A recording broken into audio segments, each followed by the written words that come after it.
Assalamualaikum warahmatullahi wabarakatuh. Halo semuanya, apa kabar kalian di sana? Saya harap kalian semua dalam keadaan baik ya.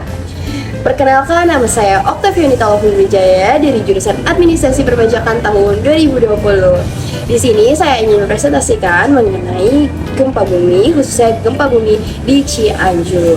Oleh karena itu, buat kalian yang ingin tahu seputar gempa bumi, khususnya gempa bumi di Cianjur, tonton terus video saya kali ini. Simak ya videonya.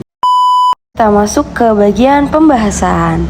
Nah, yang akan kita bahas itu apa itu gempa bumi, apa penyebab terjadinya gempa bumi, lalu apa itu gempa Cianjur, dan apa dampak dari gempa bumi, dan pengambilan keputusan apa yang akan kita lakukan jika kita menjadi relawan bantuan, dan bagaimana solusi untuk memperbaiki perekonomian pasca gempa bumi. Kalian tahu nggak sih apa itu gempa bumi? Gempa bumi adalah getaran yang terjadi di permukaan bumi akibat pelepasan energi dari dalam yang secara tiba-tiba yang menciptakan gelombang seismik. Gempa bumi disebabkan oleh pergerakan kerak bumi dan gempa bumi berpusat di dasar laut dan bisa menyebabkan terjadinya tsunami. Indonesia diapit oleh 3 lempeng besar dunia, yaitu lempeng Eurasia bagian utara, lempeng Indo-Australia bagian selatan, dan lempeng Pasifik bagian timur. Dan pergesekan lempeng tersebut mengakibatkan terjadinya gempa bumi.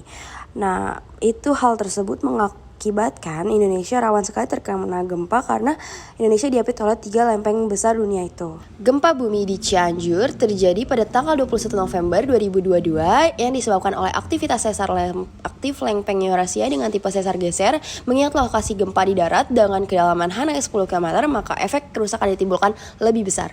Terdapat banyak dampak negatif yang diakibatkan oleh adanya gempa bumi. Yang pertama, bangunan yang roboh atau hancur. Yang kedua, tanah longsor. Yang ketiga, jatuhnya korban jiwa. Yang keempat, permukaan tanah menjadi retak dan jalan terputus. Yang kelima, banjir karena rusaknya tanggul. Yang keenam, gempa dasar laut dapat menyebabkan tsunami. Terdapat upaya untuk meminimalisir dampak dari gempa bumi. Yang pertama, membangun hunian tahan gempa seperti halnya di negara Jepang. Yang kedua, zonasi daerah rawan bencana. Kita harus mengetahui peta daerah rawan bencana. Dan juga ketiga, mengetahui cara melakukan evakuasi mandiri. Dan yang keempat, pahami status peringatan dini. Dan yang kelima, mengembangkan sistem pemantau. Dan keputusan yang akan diambil sebagai relawan bencana yaitu dalam penanggulangan bencana itu berperan untuk memberikan bantuan logistik atau dapur umum, karena tupoksinya Dinas Sosial dalam penanggulangan bencana adalah merencanakan dan melaksanakan penyediaan kebutuhan logistik bencana. Dinas Sosial akan memberikan bantuan terhadap masyarakat yang tertimpa bencana. Bantuan yang diberikan Dinas Sosial juga bisa berupa bantuan fisik, akan tapi bantuan fisik yang diberikan terbatas karena berpatokan kepada APBN dan APBD. Terdapat banyak cara untuk memperbaiki ekonomi pasca gempa yang dilakukan oleh pemerintah ataupun oleh relawan bencana. Yang salah satunya yaitu menggalang bantuan dana ataupun logistik melalui internet ataupun media sosial. Banyak sekali relawan yang sukarela untuk menggalang dana bagi para korban bencana melalui internet ataupun media sosial khususnya. Yang kedua adalah pemerintah perlu mempersiapkan peraturan untuk melancarkan langkah-langkah bersifat afirmasi dan lalu melakukan recovery struktur ekonomi yang rusak karena akan memberikan harapan kepada investor untuk masuk kembali ke daerah yang terkena bencana tersebut. Selanjutnya, pemerintah melakukan rekonstruksi yang bersifat non-fisik, memberikan rehabilitasi kepada masyarakat karena biasa pasca bencana penduduk cenderung trauma. Lalu pembiayaan oleh pemerintah pusat dalam bentuk dana stimulus untuk menghidupkan kembali ekonomi rakyat. Lalu pemberdayaan sektor swasta dengan membuka kembali lapangan pekerjaan baru.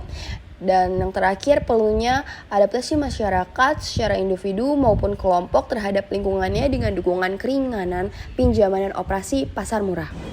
Sekian penjelasan dari saya, kurang lebihnya mohon maaf.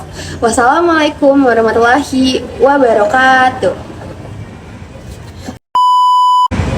Sebentar, jangan lupa buat kalian like, comment, and share ke teman-teman kalian ya. Bye bye, see you next video.